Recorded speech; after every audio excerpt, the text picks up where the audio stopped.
Alright everyone, RJ here. Welcome back to the channel. And today I'm giving my pick of the best budget smartphone of 2022. Now this is all based on my personal opinion, but to me that is going to be the Blue Bold N2. This phone came out earlier this year and I have been using it pretty regularly.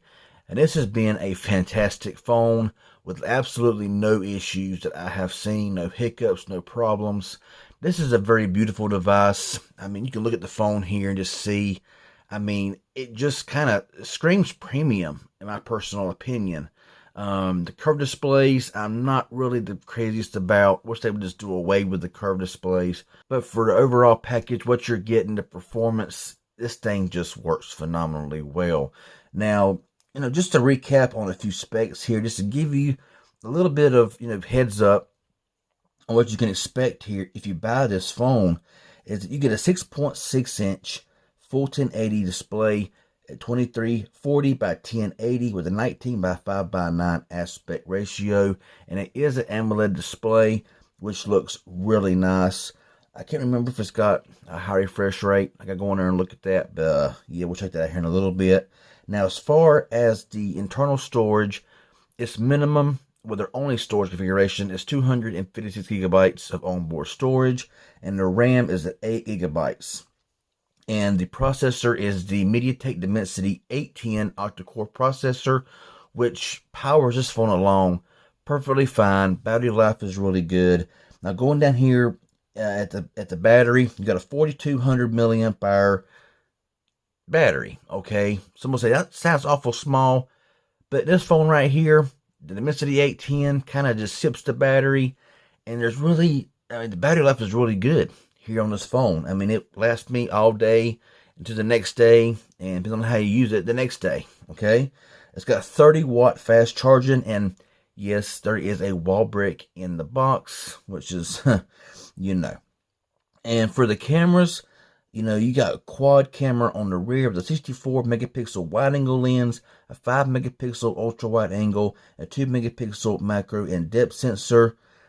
And, just the design of this phone, the build, I mean, this kind of fabric back here, it's just a really nice phone to hold onto the hand. It's a little bit slick, so I mean, it comes with a case right here in the box, so yeah, Blue, is always a one-stop shopping. So, see right there, there's two cameras in the front. Really nice. One is a 16 megapixel wide-angle lens, and the other is a 2 megapixel depth sensor. So, powering the phone up here, you can just say that this display is beautiful. Okay, very crisp, very clear and clean display. Okay, I mean, if you want to watch content on this phone, it's going to be fine.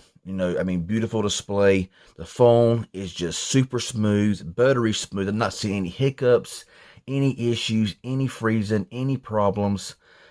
Like I say, it's just that curved display. Now, when you put it in the case, it ain't too bad. It's just that while the curved display does give it a bit more premium look sometimes, I just don't like it. It's just the way it is. But the phone is just super smooth. I mean, there is no lag. There is no problem. There is no hiccups. And to get it out of the way, showing you the benchmark score here, 588 single core, 1718 multi-core. You might say that sounds a little bit low. I mean, technically, benchmark scores are not everything, okay? I run them just to show you and give you an idea. Now, as far as the fingerprint scanner goes, it is under display, but it works fine. I mean, it ain't, come on. It's under display optical fingerprint scanner. It works the majority of the time, and it works fast, and it works good. Face unlock works really well, and just the overall look of the phone. Now, this phone is running into version 11. One of the biggest drawbacks is it is running a bit older version of Android.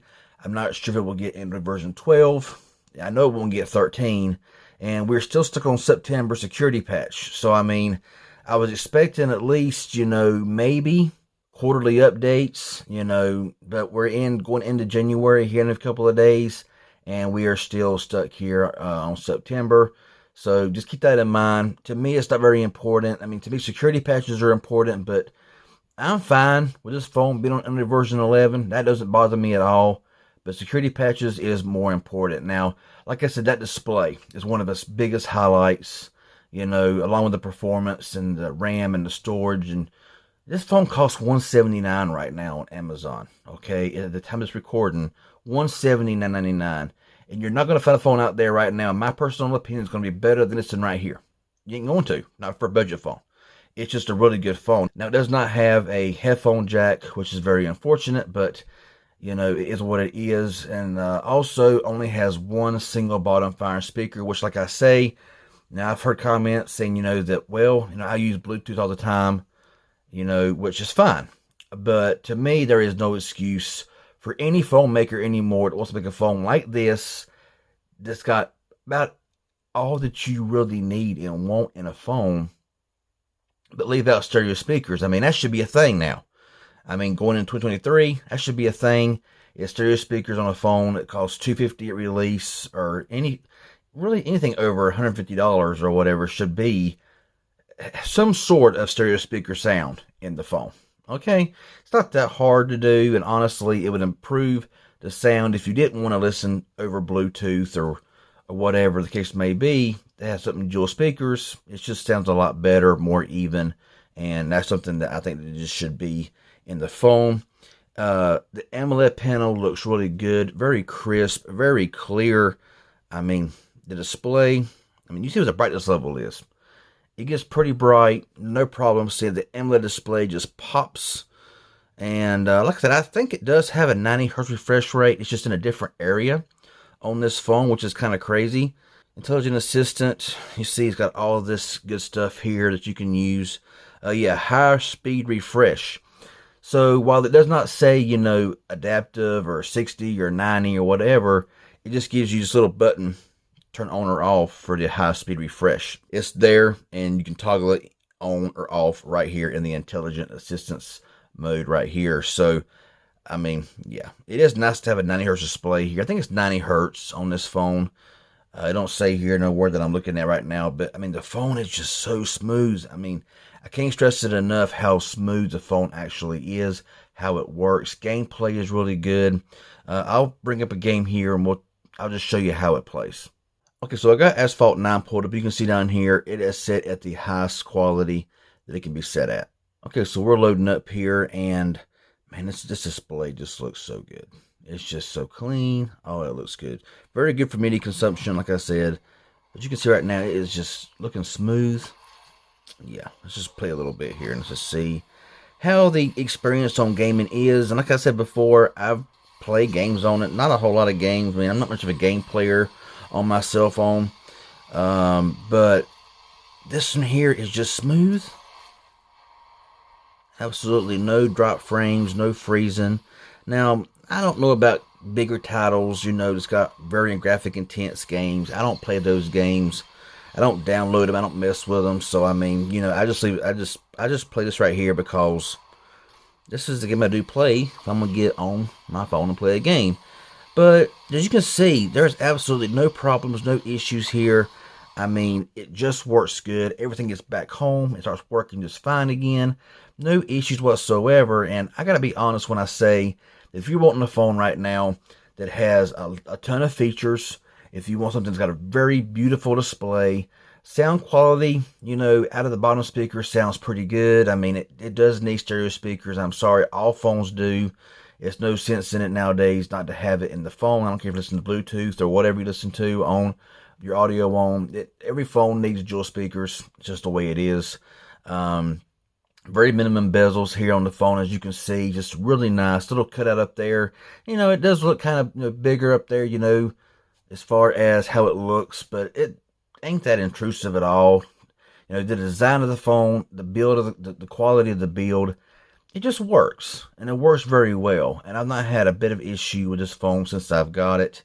And for $179 right now on Amazon, you know, I don't want to make this video no longer than I have to make it, because I'm just giving you my opinion of the best phone and why. Okay, to me, it works very well. It plays games well. Battery life is good. Everyday usage is good. Photos, I would say the camera is getting a lot better, okay? Lower light, yeah, it still suffers. You know, I mean, you got to sacrifice a little bit when it comes to the price and the cameras and stuff like that on these phones. But the photos, really nice photos, really crisp, very clear. And the call quality is good. The reception is good. It's got a lot of bands for LTE. It's got bands 2, 4, 5, 12, 13, 17, 25, 26, 41, 66, and 71. And its 5G bands are 2, 5, 25, 41, 66, 71, and 77. There is a lot of bands, but not all the bands. You know what I'm saying? So, yeah. Here we go. The Bold N2. Highly recommended. It comes with this case right here in the box, so it does kind of keep it protected because there's just not many cases available for these phones. But the one they give you for free or one they give you in the box, it's nice, okay? And the phone itself, I recommend 100%. So there it is. My budget phone pick of 2022 is the Blue Bold N2. $179.99 right now on Amazon. You can't beat it. Works on T-Mobile fine. I got it on my Boost Mobile line right now through AT&T, and it works fine. If you got actual AT&T or Cricket, of course, you may have some problems because AT&T and Cricket. Anyway, but Boost Mobile and AT&T network works fine. Verizon, I can't remember if it works or not. That's my phone of the year for the budget phone. My personal opinion, it's a great phone. Highly recommend it. Simple phone anyway. Hit the like button. Any questions you may have, leave it below. If you're new around here, haven't subscribed, please consider subscribing. I appreciate it. Y'all have a good one, and thanks for watching.